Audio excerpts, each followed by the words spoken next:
So today we have three topics that we will provide to you. So the first topic, here we go. Forest and land fires, or karhutla, are widespread in Kalimantan and Sumatra. Even during the 2019 dry seasons, again triggered haze disasters in many areas. Smoke disasters report also emerged from Riau, Central Kalimantan, and West Kalimantan this month. In Indonesia's Central Kalimantan province, the peat areas are burning and emitting a toxic smoke causing untold damage to the environment, wildlife, and human health. Most of the fires in Central Kalimantan are blazing in former peatlands forests, which have been drained, cleaned, and burned from oil palm and agriculture's large and small scale. The dried out peat ignites easily, burns underground, and creeps under the surface. Experts from the Center for International Forestry Research, or CIFOR, travel to the heart of the fires to see the situations with their own eyes and measure the extent of the impact. It's estimated that over 200,000 hectares of peatland have been lost each year between 1990 and 2010. This year, with the massive fires, it could be much worse. So we are connected to our reporter, Devitya. So Ditya, please, your report. This area used to be forested in 1997. This area burned was actually ground from the previous erosion, and this area has been burning ever since almost every year.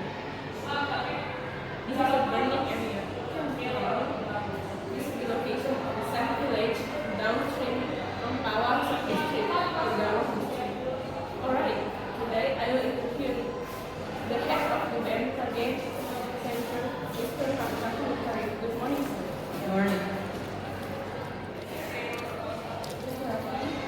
According to this day, how many hotspots in Sumatra and Sulawesi have during 2024? Yes, for every hotspot, there are so many population that today around 1,600 hotspots on the island of Borneo are scattered in the city of Pontianak, Palangkaraya, Banjarmasin, Samarinda, Tanjung Salak. And for West Kalimantan itself, what is the hotspot like and compared to the last year? Is there any increase in the number of hotspots, especially in Kalimantan region? Compared to last year, this year is indeed more than in 2019. For example, for the whole of Indonesia, 2019 total hotspots are around 1,500 hotspots today. Throughout Indonesia, around 2,600 hotspots. Right.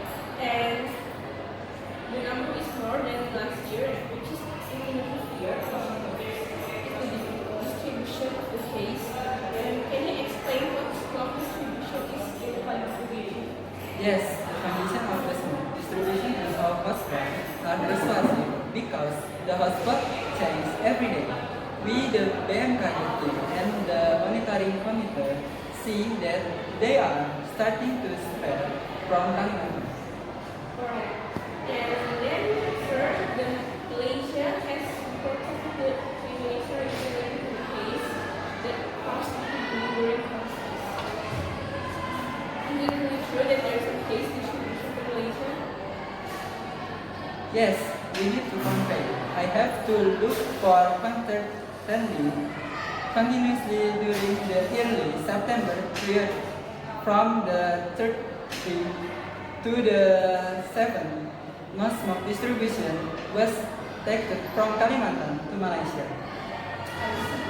And according to you, if this fire happens continuously, then what will be done as a prevention from the impact of this fire forest itself? If it is evaluated from the impact of the forest fire itself, I think the government must take several precautions, such as socialization about the prohibition to burn the forest and legal enforcement to the forest itself. Alright. Thank you, Mr. Rafi. And for the from this, we can conclude that future that the forest fires in Kalimantan can only affect the Indonesian state, but also also enabled it to be effective by Indonesia again facing the same challenge. Neighboring countries have made this forest and land fires in Indonesia to be the cause of the slow and flood their country. Back to studios. Thank you for your report, Vidya. So viewers, we are going to the next topic. So here we go. Borneo was known the lungs of the world, promoting rainfall and protecting diversity. Now, towards the south of the island in Indonesia, Central Kalimantan province, the peat area are burning and emitting a toxic smoke causing harmful damage to the environment, wildlife, and human health. It's estimated that over 200,000 hectares of peatland have been lost each year between 1990 and 2010. This year, with massive fires, it could be much worse. So, we are connected to our reporter, Ferdinand, so please. Borneo was once known as the lungs of the world, promoting rainfall and protecting diversity. Now, towards the south of the island in Indonesia's central Kalimantan province, the peat areas are burning and emitting a toxic smoke, causing untold damage to the environment, wildlife, and human health. It's estimated that over 200,000 hectares of peatland have been lost each year between 1990 and 2010. This year, with the massive fires, it could be much worse. This area used to be forest back in '97. This area burned because of extreme drought from the previous El Nino. And this area has been burning ever since almost every year. Peatlands in their natural state are covered in lush tropical forest, and they're bogs. They're essentially waterlogged all year round. But when you drain them, when you remove the forest, the peat itself, the soil, becomes exposed to sunlight and it dries out because of the drainage. And that's what burns. Indonesia now has millions and millions of hectares of degraded peatlands. Gavo says that these dry peatlands are now full of ferns and shrubs with lots of wood debris that act as a tinderbox and with just a few weeks or months of dry weather can ignite. Everybody talks about forest fires these days, but essentially what is burning is this, an area which is already degraded. Areas that have caught fire before tend to burn more easily, and areas that have drainage canals burn frequently. Gavo says that the only way to stop this cycle is to re-wet these dry peatlands and restore the natural vegetation. Only then will peatland fires end. Gavo is in central Kalimantan with a group of fellow scientists to train local experts on how to assess the impact of the fires. For participants, this is very personal. They have been living in the toxic haze. Banyak anak-anak terpapar oleh ISPA, jadi itu sangat merugikan dari segi kesehatan. Kemudian dari segi ekonomi, jelas itu mengganggu petani. Jadi mereka tidak bisa menghasilkan sayur, mayur, kemudian transportasi juga terhambat sehingga itu meningkatkan biaya angkut. These local experts say they hope all stakeholders can use scientific data to make informed decisions for the future of Central Kalimantan. Data using the latest technology, such as the infrared spectral analyzer, which was used to measure smoke content at the source of a 5,000-hectare burning site about 30 kilometers from the city. Preliminary results identified high concentrations of carbon dioxide, methane, and carbon monoxide, three major greenhouse gases. More worrying, ammonia and acids were also detected. In addition, the toxic haze is carrying minute particles that can enter the lungs. They too were measured.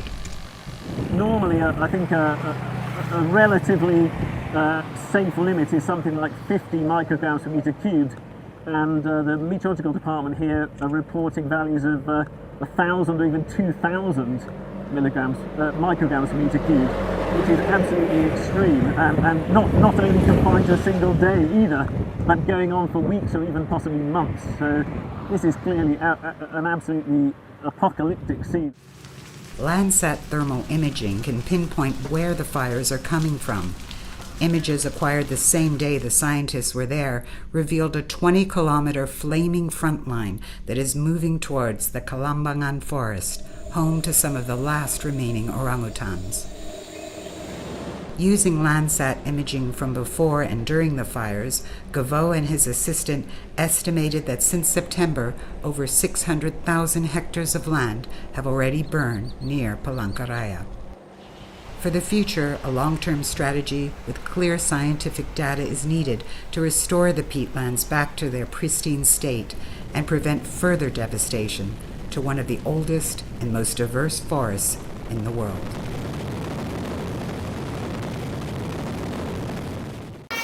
Okay, Mr. Abian, in your opinion, what do you think about this rainforest disaster? The problem is that, like all drought is highly flammable in this means great peatland and once started fire are incredibly difficult to extinguish as they burn underground.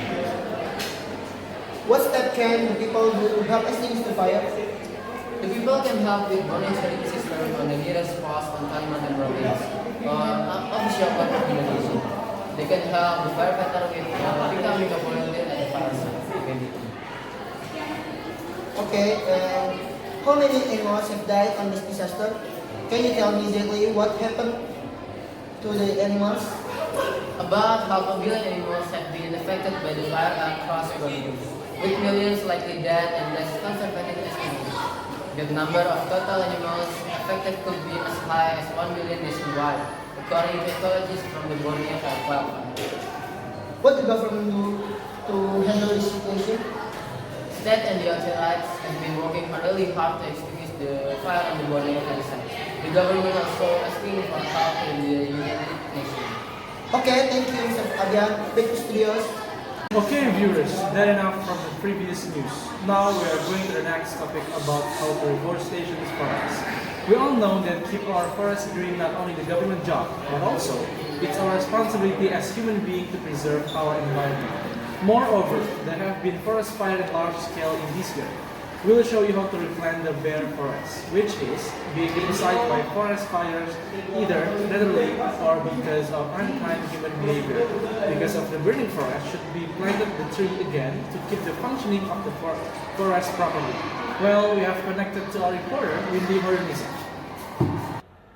Okay, thank you, Resni. Viewers, right now I'm on the Kalimantan Forest. I am currently with the Minister of BLHN, Badan Lingkungan Hidup Indonesia. Good morning, Miss. I'm Windy from News TV. And can you explain how to handle this Borneo forest fire? Because we know that the situation here is already very severe and has burning smoke began to interfere community life around here. Okay, in my opinion, forest fire can be improved through the breaking of the forest itself. Because with the burning of forest land, then the soil becomes heated and result in less fertile soil and makes some types of plants difficult to live in the area that had been burned before, and the tree is lifelong investment. How well this investment grows depends on the type of the tree selected and the planting location, their care provided during planting, and the follow-up care after planting. Getting your new tree off to a healthy start will help the tree mature to its full size and ensure it will provide environmental, economic, and social benefits throughout its lifetime. And then can you explain how to plant a special tree for the area that has burned before? Like the present circumstance, whole land has been burned quite badly. Here we have prepared the tools and materials to be used, such as hoe, humus soil, tree seedlings, and woods that will be used to deny the seeds that will grow. Skip satu di lokasi Pak. Ini nih. Nih, ini gua nggak baca yang ini. Nih Yang tadi mana? kan. Gak apa-apa, Winter, lu yang ini kan abis gue yang Here we have prepared the tools and materials to be used, such as hoe, humus soil, tree seedlings, and wood that will be used to deny the seeds they will grow. First, locate all underground utilities prior to digging. Identify the trunk flare. The trunk flare is where the trunk expands at the base of the tree. This point should be partially visible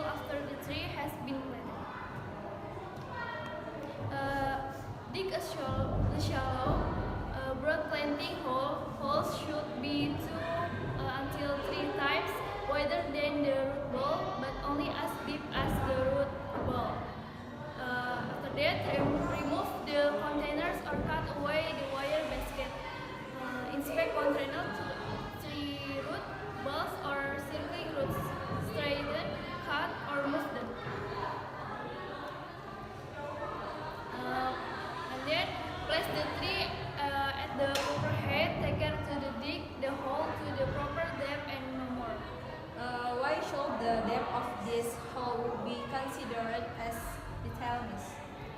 Because if the tree is planted too deep, new roots will have difficulty developing because of a lack of oxygen. Is this like this? Yes.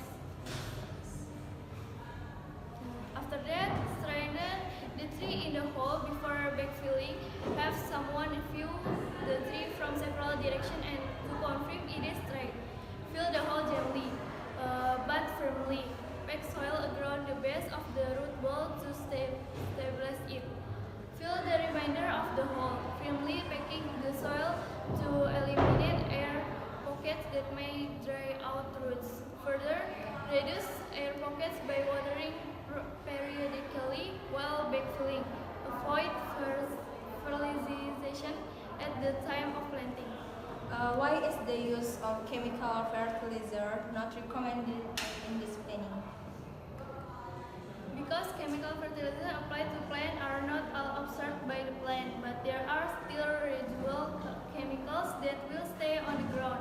After that, the chemicals that reside will bind the soil or make it sticky, so that the soil is no longer loose. If this is the case, the soil will be very increasingly dependent on chemical fertilizer.